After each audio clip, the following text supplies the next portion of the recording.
온 나라가 불황인데 은행들 실적만 보면 초호황입니다. 4대 금융지주 올해 1분기에만 5조 원에 가까운 이익을 거둘 전망입니다. 금융당국의 용인하에 한껏 올려받은 대출이자 덕분입니다. 경제부 김예원 기자 나왔습니다. 김 기자, 4대 금융지주 올해도 역대급 실적을 낼 것으로 보이는데 당장 내일부터 나오는 1분기 실적 한번 예상해 보죠. 네, 내일 KB금융을 시작으로 줄줄이 실적 발표를 앞두고 있는데요. 네. 4대 금융지주는 올해 1분기 4조 8,858억 원의 순이익을 벌어들인 것으로 전망됩니다. 이자이익 호조로 지난해 1분기보다 실적이 13.8% 성장한 건데요. 올해 초 가계대출 총량이 리셋되면서 은행들이 일제히 대출 영업을 재개했죠. 4대 은행의 경우 2월엔 2조 원 넘게, 3월엔 1조 원 가까이 가계대출 잔액이 늘었습니다. 이 건전성 관리를 강화하면서도 대다수 은행이 1% 내외 대출 성장을 이뤄낸 것으로 보이고요.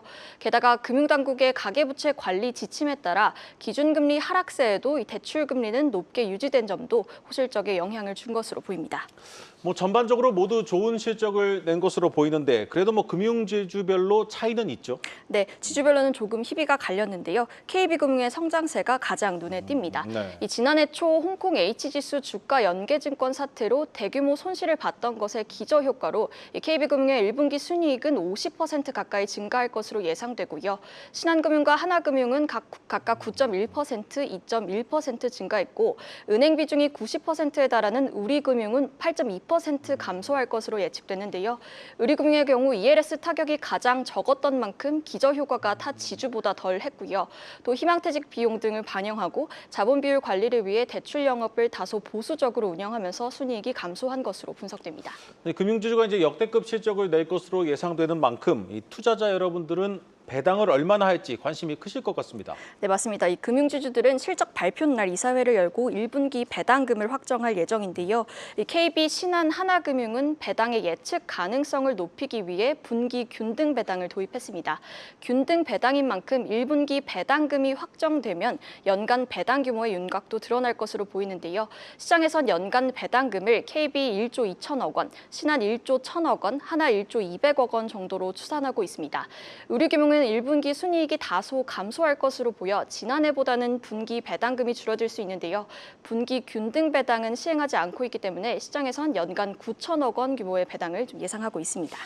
그렇다면 이제 우리금융은 예고했던 이 감액 배당은 그대로 실시를 하는 겁니까? 네, 우리금융 예고한 대로 감액 배당을 진행한다는 방침으로 올해 결산 배당부터 지급될 예정입니다. 네.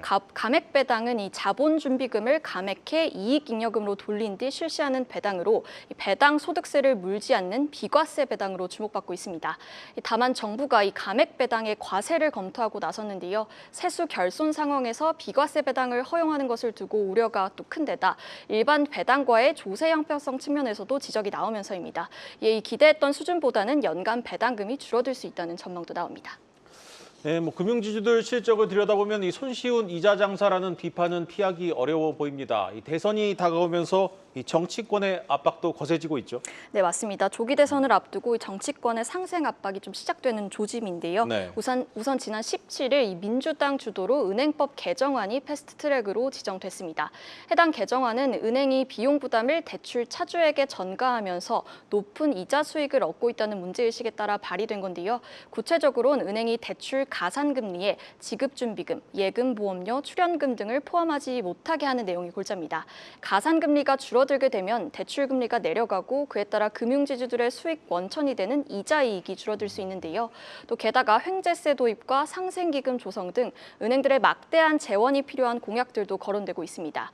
올해 경기 침체로 기업과 가계 모두 큰 어려움을 겪고 있는 만큼 최대 실적을 내고 있는 금융권을 향한 상생 압박은 어느 후보가 당선되든 새 정부 출범 이후 더욱 거세질 거란 예상도 나오는데요.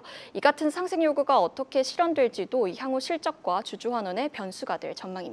네, 잘 들었습니다. 경제부 김예원 기자였습니다.